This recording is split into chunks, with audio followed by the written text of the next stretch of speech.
Hi friends, എല്ലാവർക്കും പുതിയൊരു വീഡിയോയിലോട്ട് സ്വാഗതം. അപ്പോൾ തിരുവനന്തപുരത്ത് നടന്നൊരു സംഭവത്തിനെ കുറിച്ച് പറയാൻ വേണ്ടിയിട്ടാണ് ഞാൻ വന്നത്. അപ്പോൾ വിവാഹ തട്ടിപ്പിൻ്റെ ഒരു ബലിയാടിയാകേണ്ടി വന്നൊരു മോളെ കുറിച്ചിട്ടുള്ളൊരു ഇതാണ് ഞാൻ പറയാൻ വന്നിരിക്കുന്നത്.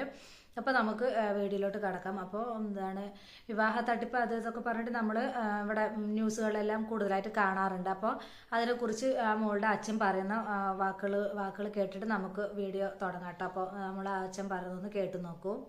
അന്ന് രാവിലെ ഇവിടെ വന്നിരുന്നു രണ്ട് സ്ത്രീകൾ. അവനുമായിട്ട് ഒരു സ്ത്രീ കൂട്ടിന് വന്ന് വേറൊരു ആ സ്ത്രീയായിട്ട് ഇവന് ബന്ധമുണ്ട്. 7 കൊല്ലം കൊണ്ട് ഇവ അവരവിടെയാണ് ജീവിക്കുന്നത് എന്ന് പറയാം. അപ്പോൾ കല്യാണമായിട്ട് നടത്തിയതല്ല എന്നാണ് പറഞ്ഞത്. ഈ സ്ത്രീ എവിടുത്തെ കാര്യമാണ്? നരുവാമൂട് നിന്ന് പിന്നെ സ്റ്റേഷനിൽ നിന്ന് ഞങ്ങൾക്ക് അറിയാൻ കഴിഞ്ഞാൽ നരുവാമൂട് ആണ്.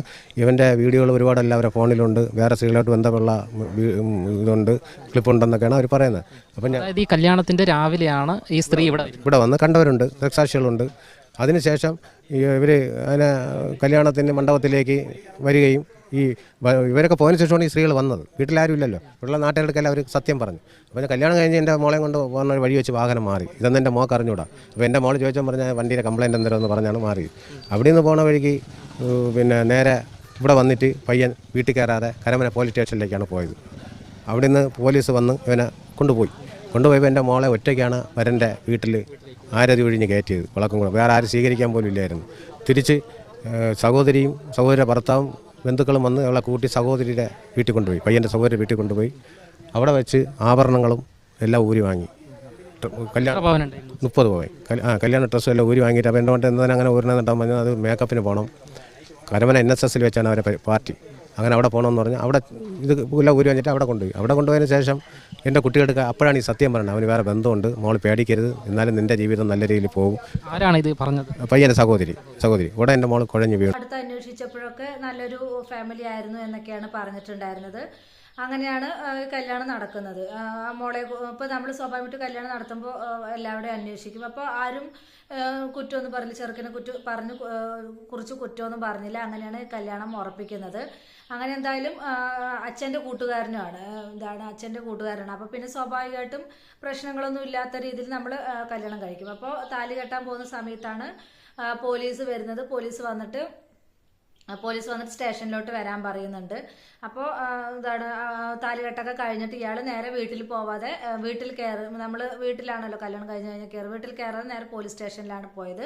അങ്ങനെ പിന്നെ അപ്പോൾ ഈ ചെറുക്കൻ്റെ സഹോദരി പെണ്ണിനോട് പറയാണ്, മോളെ അവനക്ക് ചെറിയൊരു അവിഹിത ബന്ധമുണ്ട്, മോള് വിഷമിക്കൊന്നും വേണ്ട, അവൻ നിന്നെ സ്നേഹിക്കും, നീ ആയിരിക്കും അവനക്ക് വലുത് എന്നൊക്കെ പറഞ്ഞു. ഒരു കല്യാണം കഴിഞ്ഞ് വന്നൊരു പെണ്ണിനോട് ഇങ്ങനെ പറയുമ്പോഴുള്ള അവസ്ഥയെന്ന് ആലോചിച്ച് നോക്ക്.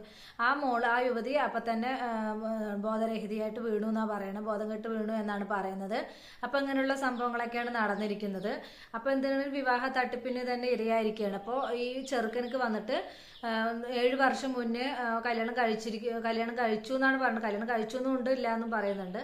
അപ്പോൾ അതിൽ 2 മക്കളുണ്ടെന്നും പറയുന്നുണ്ട്. അപ്പോൾ ആ പെണ്ണാണ്, ഇവര് എല്ലാവരും കൂടെ ഉള്ളൊരു ധാരണയായിരുന്നു ഇത്. പക്ഷെ ആ പെണ്ണിന് എന്തോ തെറ്റിദ്ധാരണന്റെ പുറത്താണ് സ്റ്റേഷനിലേക്ക് വന്നിട്ട് പരാതി കൊടുത്തെന്ന് തോന്നുന്നു.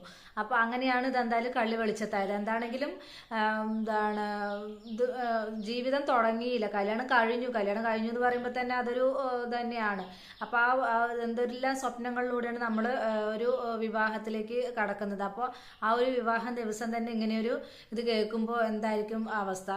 അപ്പോൾ 7 മാസം എന്തോ എൻഗേജ്മെന്റ് കഴിഞ്ഞതിന് ശേഷമാണ് വിവാഹം നടക്കുന്നത്. ആ സമയത്തൊന്നും ഈ യുവതിക്ക് ഒരു സംശയം തോന്നാത്ത രീതിയിൽ ഇവൻ സംസാരിച്ചെന്നുണ്ടെങ്കിൽ അവൻ അപ്പോൾ എന്ത് കള്ളനാണെന്നുള്ളതൊന്ന് കേട്ടു നോക്കൂ. അപ്പോൾ അത്രയും ഇതായിട്ടുള്ളൊരു കള്ളൻ തന്നെയാണ്. അപ്പോൾ എന്താ പറയുക, ഇവനെ സംരക്ഷിക്കാൻ വീട്ടുകാരും സപ്പോർട്ടാണ്. അപ്പോൾ ആദ്യം മിഥുൻ എന്നാണ് ഈ ചെറുക്കൻ്റെ പേര്. മിഥുൻ്റെ അച്ഛൻ ആദ്യം എനിക്കിതിനെക്കുറിച്ചൊന്നും അറിയില്ല എന്നാണ് പറഞ്ഞത്. പിന്നെയാണ് പോലീസ് സ്റ്റേഷനിൽ പോയ ശേഷമാണ് അറിയുന്നത് ഇയാളുടെ അച്ഛനും അറിഞ്ഞുകൊണ്ടുള്ളൊരു ട്രാപ്പായിരുന്നു എന്നുള്ളത്.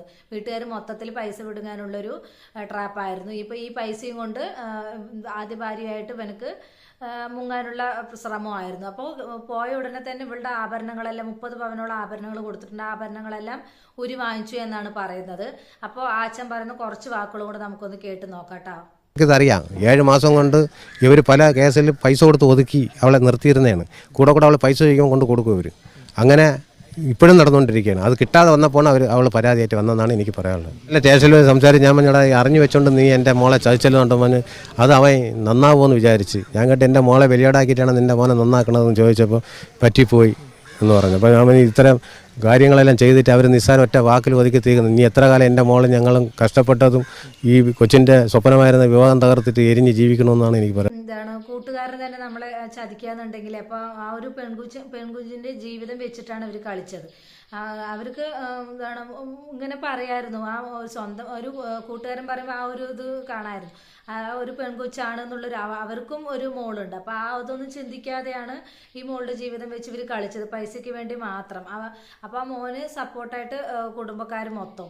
അപ്പോൾ അങ്ങനെയാണ്. പിന്നെ അതും മാത്രമല്ല, അപ്പോൾ എന്താണ് യൂണിയൻകാർ വരെ ഇവനക്ക് സപ്പോർട്ട് ചെയ്ത് നമ്മുടെ പാർട്ടിക്കാരനാണ് പോലീസ് സ്റ്റേഷനിൽ വന്നിട്ട് അവന് വെറുതെ വിടണം എന്ന് പറഞ്ഞിട്ട് സപ്പോർട്ട് ചെയ്തു എന്നാണ് പറയുന്നത്. അപ്പോൾ ഇതിൽ എന്താണ് എന്താ പറയുക, അപ്പോൾ ഇത്രയും വലിയൊരു തെറ്റ് ചെയ്തിട്ടും ആ ഒരു പെൺകുഞ്ഞിൻ്റെ ജീവിതം വെച്ച് കളിച്ചിട്ട് പോലും ആ ഒരു മോൾക്ക് ഒരു നീതിയും ലഭിക്കുന്നില്ല എന്നുണ്ടെങ്കിൽ നമ്മുടെയൊക്കെ സമൂഹത്തിൻ്റെ പോക്ക് എങ്ങോട്ടാണെന്നൊന്ന് ചിന്തിച്ച് നോക്ക്. വല്ലാത്തൊരു ചതി തന്നെയാണ് ആ മോൾക്ക് പറ്റിയത്. എന്താ പറയുക, കല്യാണം ഉറപ്പിച്ച് കഴിഞ്ഞ് 6 മാസത്തോളം അല്ലെങ്കിൽ 7 മാസത്തോളം സംസാരിച്ചിട്ട് ഒന്നും ഇതിനെപ്പറ്റി ഒരു സൂചനയോ ഒന്നും കിട്ടില്ല. അപ്പോൾ അവൻ എന്തുമാത്രം നുണകളായിരിക്കും ഈ യുവതിയോട് പറഞ്ഞിട്ടുണ്ടാകുന്നൊന്ന് ചിന്തിച്ച് നോക്ക്. അപ്പോൾ എന്ത് തന്നെയാണെങ്കിലും ആ മോളെ ചതിച്ചത് തന്നെയാണ്. വല്ലാത്തൊരു ഇതായിപ്പോയി. നമ്മൾ എന്തെല്ലാം സ്വപ്നങ്ങളും ഇതെല്ലാം നെയ്തിട്ടാണ് നമ്മളൊരു വിവാഹ ജീവിതത്തിലേക്ക് കടന്നു പോകുന്നത്. ആ ഒരു ദിവസം തന്നെ നമുക്ക് ഇങ്ങനെ കേൾക്കുമ്പോഴുള്ള നമ്മുടെ ആ ഒരു മാനസികാവസ്ഥ എന്താ പറയുക, ഇവർ ഇതൊക്കെ ഓർത്ത് ആ മോൾ ആത്മഹത്യ ചെയ്തെങ്കിലും അപ്പോൾ എന്താണ് അതും വലിയൊരു ഇതായി പോയില്ല. അവർ ഈ ഒരു ഇത് ആരോട് ഇവർ ഇതൊക്കെ പറയും, ഈ ഒരു തെറ്റ് ചെയ്തതിന് അവരോട് പറയും, ഒരു പെണ്ണിൻ്റെ ജീവിതം വെച്ചിട്ട് വേണം അവനക്ക് മറ്റൊരു പെണ്ണിൻ്റെ ജീവിതം രക്ഷിക്കാൻ വേണ്ടിയിട്ട്. അപ്പോൾ എന്താ പറയുക, അവളെ രക്ഷിക്കാനാണ്, അവർ ഒരുമിച്ച് പോകാനാണ്, ഇനി വേറൊരു ബന്ധത്തിന് വേണ്ടിയിട്ടാണ് അത് ചതിച്ചതെന്നുള്ളതും അറിയില്ല. അപ്പോൾ അവൻ എന്താ പറയുക, 2 യുവതികളുടെ ജീവിതം വെച്ചാണ് ഇവൻ കളിച്ചത്. അപ്പോൾ ഈ അച്ഛൻ പറയുന്ന കുറച്ച് വാക്കുകൾ കൂടെ കേട്ടിട്ട് നമുക്ക് ഈ വീഡിയോ വൈൻഡപ്പ് ചെയ്യാം കേട്ടോ. അപ്പോൾ കേട്ട് നോക്കൂ. ഇവിടെ കേട്ടോ അവർ പറഞ്ഞു നിങ്ങൾക്ക് അമ്മയും സഹോദരൻ പെങ്ങളൊന്നും ഇല്ലേ, ഇങ്ങനെയൊക്കെ ദ്രോഹം ചെയ്തവൻ്റെ അവിടെ കൂടെ നിൽക്കണതാണ് യൂണിയൻ, അത് ഞങ്ങൾ മെമ്പറായിപ്പോയി. അപ്പോൾ അവൻ കേട്ട് നിങ്ങൾ എന്ത് ചെയ്യും, 30 ലക്ഷം രൂപ ഇപ്പോൾ തരാൻ ഉണ്ടാകുന്ന ഏട്ടൻ പറഞ്ഞു. അയ്യോ അതൊന്നും തരാക്കൂല, എന്തായാലും അവനെ സംരക്ഷിച്ചേ നമുക്ക് പറ്റുള്ളൂ എന്നുണ്ട്. അപ്പോൾ ഈ നാട്ടിൽ നടക്കുന്ന തെമ്മാടിത്തനത്തിന് കൂട്ടു നിൽക്കുന്നതാണ് യൂണിയൻകാരുടെ തൊഴിൽ. സാധാരണ പാവപ്പെട്ട വീട്ടിലെ പെൺപിള്ളേരെ കല്യാണം കഴിച്ച് ദ്രോഹിക്കുന്നവർക്ക് വേണ്ടി സപ്പോർട്ട് ചെയ്യുന്ന യൂണിയൻകാരെയാണ് ആദ്യം നാട്ടിൽ തുരത്തേണ്ടതെന്നാണ് എനിക്ക് പറയാനുള്ളത്. അപ്പോൾ കേട്ടില്ല, നമ്മളും മക്കളിനെയൊക്കെ വളർത്തുന്നതൊക്കെയാണ്. അപ്പോൾ എന്താ പറയുക, നമ്മുടെ കൂടെ ഉള്ളവർ തന്നെ ഇങ്ങനെ ചതിക്കുകയും എന്താ ചെയ്യുമ്പോൾ ഉള്ള അവസ്ഥ നാട്ടുകാർക്കോ അല്ലെങ്കിൽ വീട്ടുകാർക്കോ ആർക്കും ഒരു തെറ്റോ ഒരു കുറ്റമോ ഇല്ല ഇവനെക്കുറിച്ച്. അപ്പോൾ അത്രയും അന്വേഷിച്ചിട്ടാണ് അവർ വിവാഹം നടത്തിയത്. എന്നിട്ട് പോലും ഇങ്ങനെ ഒരു ചതി പറ്റിയെന്ന് പറയുമ്പോൾ ഉള്ള ഇത് നോക്കുക. അപ്പോൾ ആരും അറിഞ്ഞിട്ടില്ല, ഈ നാട്ടുകാരും ഈ 7 വർഷം എത്ര എന്താണ് ഈ പെണ്ണിനെ കല്യാണം കഴിച്ചിട്ട് ആദ്യ ഭാര്യ. അപ്പോൾ അതിനെക്കുറിച്ച് ആരും അറിഞ്ഞിട്ടില്ല. ആരും അറിയാത്ത രീതിയിൽ ഇവൻ എത്രയ്ക്ക് മാത്രം ഒളിച്ചു വെച്ചിട്ടുള്ള ആ ഒരു ഇതൊന്ന് ചിന്തിച്ച് നോക്കുക. അപ്പോൾ ഇതിന് വേണ്ടിയിട്ട് അവൻ തുനിഞ്ഞിറങ്ങിയിരിക്കുകയാണ്, വിവാഹ തട്ടിപ്പിന് വേണ്ടിയിട്ട് തന്നെ തുനിഞ്ഞിറങ്ങിയിരിക്കുകയാണ്. അപ്പം പെൺമക്കളിനെ വളർത്തുന്നവർ എന്തെല്ലാം നോക്കണമെന്ന് ആലോചിച്ച് നോക്കണം. നമുക്ക് അന്വേഷിക്കുമ്പോൾ പോലും അവനെക്കുറിച്ച് ഒരു കുറ്റവും പറയാനില്ല. പിന്നെ നമ്മൾ എങ്ങനെയാണ് നമ്മളൊരു പെൺകുട്ടിയെ ഒരാളുടെ കൈപിടിച്ച് വിശ്വസിച്ച് ഇന്ന് കാലത്ത് കെട്ടിച്ചയക്കുക എന്നുള്ളതിന് യാതൊരു ഇതുമില്ല. നമുക്ക് പേടിയാണ് ഇപ്പോൾ ഓരോരോ ഇത് കേൾക്കുമ്പോൾ തന്നെ. അപ്പം എന്താ പറയുക, ആ യുവതിക്ക് കിട്ടാനുള്ള ആ തുക എന്തോ 30 പവൻ കൊടുത്തിട്ടുണ്ട്, എത്രയോ 30 ലക്ഷത്തോളം പൈസ എന്തോ ചിലവായിട്ടുണ്ടെന്നൊക്കെ പറയുന്നുണ്ട്. അപ്പോൾ എന്തായാലും ആ ആഭരണവും അതുപോലെ തന്നെ ആ ചിലവായ തുകയും എന്തായാലും ആ യുവതിക്ക് കിട്ടട്ടെ. അതെങ്കിലും ആ ഒരു നീതിയെങ്കിലും ആ യുവതിക്ക് കിട്ടട്ടെ എന്ന് നമുക്ക് ഈ സമയത്ത് പ്രാർത്ഥിക്കാം. അത് മാത്രമേ ചെയ്യാൻ പറ്റുള്ളൂ. എന്താ പറയുക, അത്രയും എന്താന്ന് ചോദിച്ചാൽ ആ ദിവസം തന്നെ അറിഞ്ഞു, 2-3 ദിവസം കഴിഞ്ഞിട്ടല്ല അറിഞ്ഞത്. അത് തന്നെ ഏറ്റവും വലിയൊരു സമാധാനം. ഇല്ലെങ്കിൽ എല്ലാം കഴിഞ്ഞിട്ട് പിന്നെ എല്ലാവരും ഈ ഒരു ഇത് അറിഞ്ഞാലുള്ള അവസ്ഥയൊന്ന് ചിന്തിച്ച് നോക്കുക. അപ്പോൾ എന്തായാലും ആ ദിവസം തന്നെ അറിഞ്ഞത് എന്തായാലും നന്നായി, താലി കെട്ടിക്കഴിഞ്ഞു.